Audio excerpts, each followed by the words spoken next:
अस्सलाम वालेकुम गाइस, कैसे हो तुसी सब? ठीक हो? हाल चाल कैसे हैं?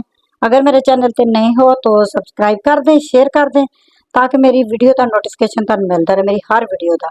आज आप बनाने लगे आम रस यानी आम का जूस। आम आए मार्केट बेहतरीन ताज़े सीजन च आप बनाने ते अगे पानी बना बना के जितना मर्जी तुसी जूस पियो, फ्रैश जूस बनता। ठीक है, तो आम रस बनाने लगे, चलो जी रेसिपी दस दें। अंब अद्धे मैं कट ले ते आप कट्टने। चलो जी कट लेने। आप बड़े बड़े पीस कर लेने। गुठली आप कट देनी एक साइड थे। तो गुठलियां भी खानिया तुसी, जो मजा गुठलियां च ना, अंब तो भी ज्यादा। ठीक है, आप एक एक पीस लेना इसने इस तरह करके आप कर लेना। फिर ये आप कर देंगे छोटे छोटे पीस। सही है, पहले आप सारा गुदा जड़े दा अलग कर लेने अम्मा नाल। ते अंब तुसी लै लेने, ये वाले अंब ही लेने। ठीक है, ये अंब बहुत अच्छे ते बेहतरीन दा जूस बहुत अच्छा बनता, अम रस बहुत अच्छा बनता। ठीक है, चलो जी आप ये भी सारे कर लेने, गुदा एदा कर लेना अलग। ठीक है, इसका गुदा ना ज्यादा निकलता इस अंब का, तो इनू भी आप इसी तरह कर लेना। पहले आप इस तरह कर लेने, दूसरा भी कर सकते तुसी। ठीक है, इस तरह कर लेने आप। बाकी तो मैं अलग कर लिया सी, मेरे 4 अंब सी। ठीक है, यानी 1.5 किलो अंब मैं ले, 1.5 किलो अंब का बना रही हूँ ताकि बोतल भर के बने। तो आपने चलो जी हफ्ता कड्ढे तो सही, बच्चे पीन मजे लैके।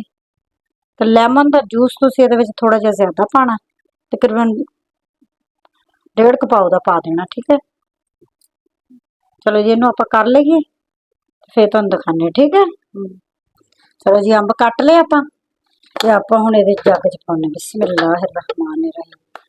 आप सारे पीस सिट के तो ग्राइंड कर लेने अच्छे तरीके नाल। आप बना लेनी है मैंगो प्यूरी। ठीक है, अच्छे तरीके नाल जो बन गई, फिर जी आप आम रस बनावांगे, पकावांगे अच्छे तरीके नाल। साइड ते रख दें। जग जी अपना देखो भर गया, मेरे 1.5 किलो अंब है, बेहतरीन अच्छे वाले। ये अग भर के आप कप जड़ा ना चीनी दे विच पा देना। ठीक है, चीनी पा के तो फिर आप 1 गिलास पानी का पा देना। चलो जी आप ये छोटा वाला गिलास ना एक पानी का पा के आप इनू कर लेने ग्रैंड।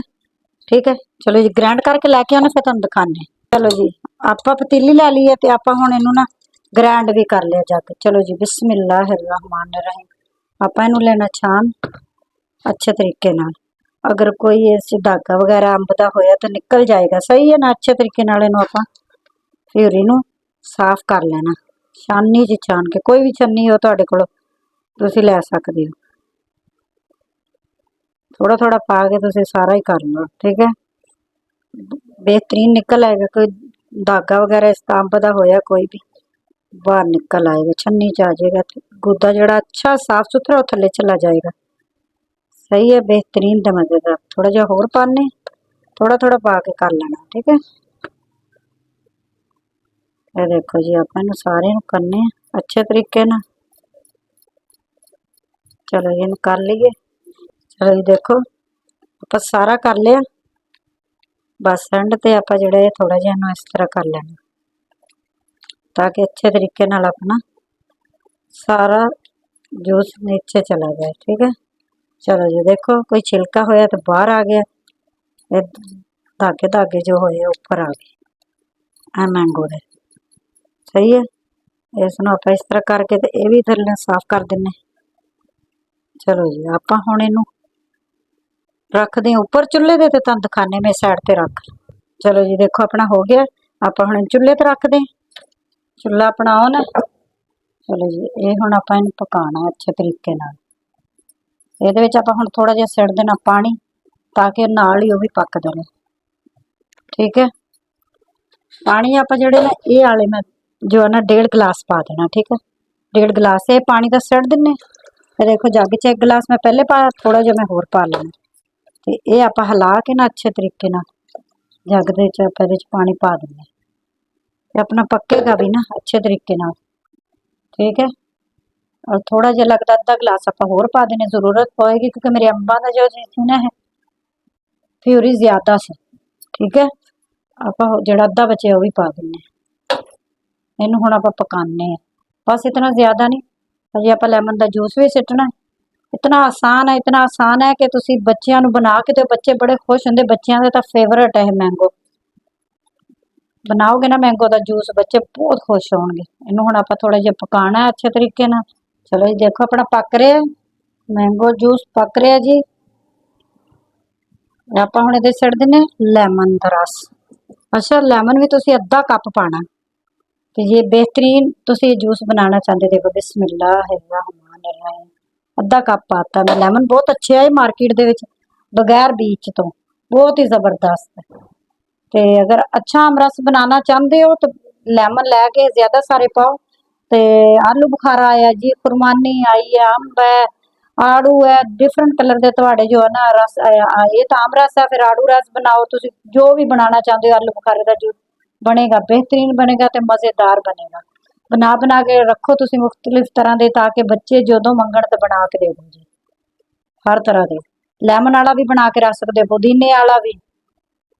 चलो जी आपां हुण इहनूं थोड़ा जिहा होर पका लईए, पकदा फिर आपां बंद करांगे चुल्हा। हजे आपां पकाना है इहनूं, ठीक है, 5-10 मिनट आपां पकाने इहनूं थोड़ा जिहा होर। चलो जी देखो अपना पक गया, ते मैं 15-20 मिनट पकाया इहनूं हल्की आंच ते, ज्यादा तेज ते नहीं। ठीक है, बहुत ज्यादा गाढ़ा नहीं करना, बस आपां इतना ही रखना है। ते अगर तुहानूं गाढ़ा पसंद है, ज्यादा करना चाहते हो तो तुसीं होर इहनूं पका सकदे हो। ठीक है, बस मैं इतना ही पकाऊंगी ते इहनूं मैं हुण चुल्हे नूं बंद कर दूंगी ते फिर इहनूं ठंडा करांगे। ठंडा करके ते फिर आपां बोतलां च पावांगे। चलो जी देखो जूस अपना बन गया बेहतरीन ते मजेदार, ठंडा हो गया। आपां हुण बोतल च पाने ते तुहानूं बोतल च पा के दिखा दिन्ने। आपां बोतल भर लैनी है, ठीक है, ते पकड़ लेनी इस तरह ते गिरे ना। ओह गिर गया, चलो जी साफ कर लांगे आपां ते अपनी बोतल आपां इहनूं साफ कर लीए। ठीक है, चलो जी देखो आपां हुण इहनूं भरना अच्छे तरीके नाल। चलो जी आपां इहनूं भर लईए। चलो जी आपां हुण जूस बनाने बेहतरीन। देखो जी अपना जी जूस बन गया, बर्फ पा के भी रख दिती है विच। चलो जी आपां दिखाने तुहानूं, ठीक है, मैं सैटिंग कर। चलो जी देखो अपना मैंगो जूस हो गया तैयार, बेहतरीन ते मजेदार। ते मेरी वीडियो लाइक भी करना, शेयर भी करना और मैनू फॉलो भी करना, और मेरी वीडियो नू जरूर बनाना और मैं दसना किस तरह की तुहानूं मेरी रेसिपी लगी, और बना के जूस मैं दसना तुहानूं किस तरह का जूस लग्या मेरा। मैनूं दिओ इजाजत, अल्लाह हाफिज।